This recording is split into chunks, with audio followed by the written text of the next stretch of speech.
then we have some really nice other herbs over here. Some fresh oregano. It's all growing here. There's also some. She has some really nice. Got some really nice other. These are some edible flowers. They are called nasturtiums. So you can actually eat these flowers. Put them on top of your salads or on top. We put them on top of her birthday cake. So these are actually Buddha hand lemons. You can see that. These are the Buddha hand lemons. Right here is some fresh thyme, which is another lovely herb that you can put into your food. Thyme has a very healing oil. It's actually good. It's a good antiviral oil, just like oregano. On today's Vegetarianism, the noble way of living, we are excited to be back with a much sought-after eco-green, raw, and living food chef, Dina Knight. She is the founder and executive chef of Greenivore and Living Health Incorporated, where she and her team prepare scrumptious uncooked meals for celebrities and interested individuals seeking for more vitality. One can say that Chef Dina Knight's specialty rests in advocating plant-based whole foods for optimal health and environmental sustainability. She herself was transformed on this vegan diet, shedding over 115 pounds and slimming off 16 inches from her waistline. Chef Dina also travels around the United States on speaking tours to connect with individuals and groups through workshops and consultations that enable them to achieve happier and healthier lives. On this first of a two-part special, she will speak about the benefits of probiotics and demonstrate how to make sauerkraut. Hi, I'm Chef Dina Knight of Greenivore, and today I'm going to be sharing with you a recipe that will allow you to get these beneficial probiotics or beneficial bacteria into your diet in a way that's inexpensive and tastes delicious. Now for this recipe, all you're really going to need for the very basic recipe is basically some cabbage. Now I have two varieties of cabbage here, both the red cabbage and the green cabbage, and these go beautifully together and create a beautiful color to your sauerkraut, which you'll see at the end. In addition to that, all you really need is some salt. And what I have here is some Himalayan crystal salt. You could also use a high quality sea salt or Celtic sea salt. Those still have the minerals intact, unlike traditional table salt. So what you're going to do is start with your green cabbage, and you're going to want to go ahead and cut it in half. So you're going to need a nice sharp knife. And then inside you can see it has this stem here, so you're going to want to cut that stem out. So what we'll do is we'll go ahead and cut it again in half. Now we've got this stem, and what you can do is just kind of cut at an angle on both sides, and that'll help pull that right out. So we'll go ahead and de-stem the cabbage. That part's pretty tough to chew, and for this recipe we want to have pretty even shreds, so ideally you would get rid of the stem part. Okay, now once you have your cabbage cut, you have a couple options.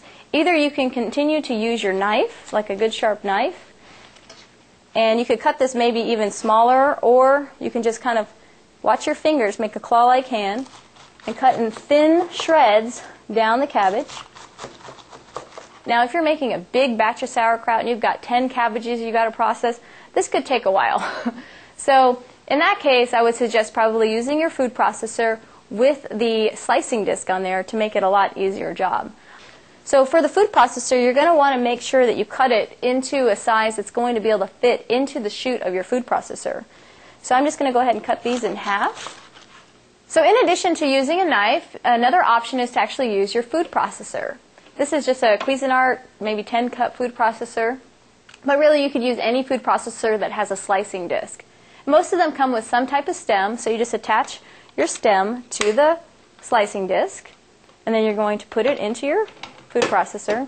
So you're basically going to take your cut up cabbage and you're going to put it inside your food processor's feed chute, and then use your pusher to just push it right through.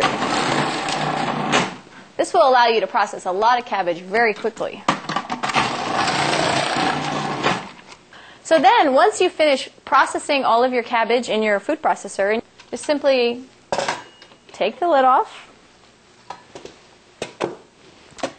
and then get your large bowl, and you can go ahead and fill that up. So if you have any large pieces, you can take those out and then you can process those individually or cut them into smaller pieces, so it'll make it all very even. So I'm going to continue making the rest of our cabbage until we have our bowl full, and I'll show you how to do the massage, which is really important to getting really tasty sauerkraut.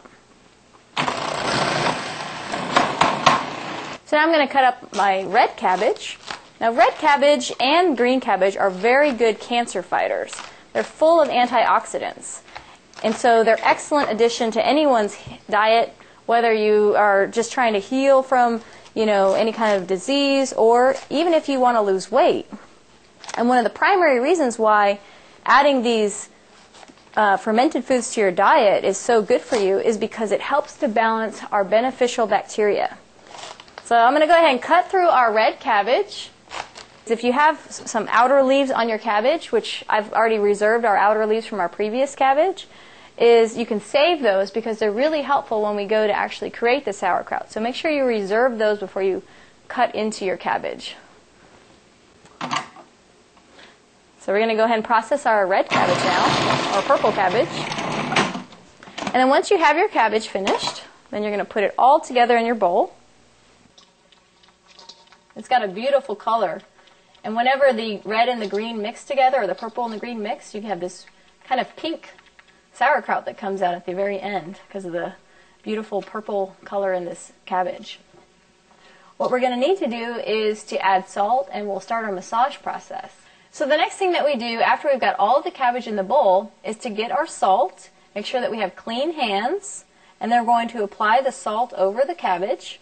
This is optional. If you don't want to do the salt, you don't have to, but it helps to kind of bring out and helps to break down the cell wall of the cabbage, which can be a little bit tough.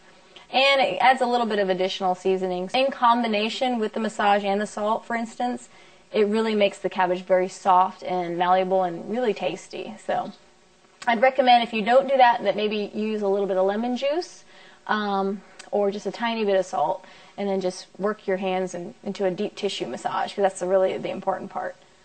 Basically, work your hands into this kneading position, just like if you were giving somebody a deep tissue massage. This is actually the most important part, in my opinion, of getting the cabbage to be the right consistency for making the sauerkraut. And so you're going to continue kneading the cabbage. You're going to watch it shrink down, and it will get softer. It might start to change color a little bit. It'll become more malleable. It won't be so crunchy like it is right now. So this process may take up to a half hour depending on how much cabbage you got, and you may want to do it in batches. To help the process along, you could also add a little bit of water, because basically you're trying to get that water to come out of the cabbage. That will start to form what we call the brine, which is a really important part of making sauerkraut, is creating a liquid base so that the cabbage is covered with that whenever you actually go to set it up into either the crock pot or the jar, which I'll show you in a little bit. Eventually, you'll start getting liquid coming out of it. Can you see that? I mean, that's a lot of liquid that starts coming out of this cabbage. That's why the salt and the massage really helps to break down that cell wall, which will make it more digestible, and which will allow the natural fermentation products that are on the outside of the cabbage leaves to break down the cabbage and the sugars that are in the cabbage into lactic acid, which will allow it to help to generate those good probiotics that we're looking for. So you're just going to keep doing that until it's really nice and soft to your hands. And if you are really short on time, optionally, you could also take some of your cabbage and put it into the food processor, maybe process a little bit of that with your S-blade, and add a bit of water to help with the process. But I've just noticed, like, when you do this deep tissue massage on the cabbage, you get the best tasting sauerkraut. Earth Embracing viewers, thank you for your company today on Vegetarianism, the Noble Way of Living. Please join us Friday for part 2 of Sauerkraut and the Benefits of Probiotics with Chef Dina Knight. May your day be filled with bright rainbows and sweet-smelling flowers. Visit Chef Dina Knight at greenivore.com and elivinghealth.com for more green-going recipes and tips for a healthy life.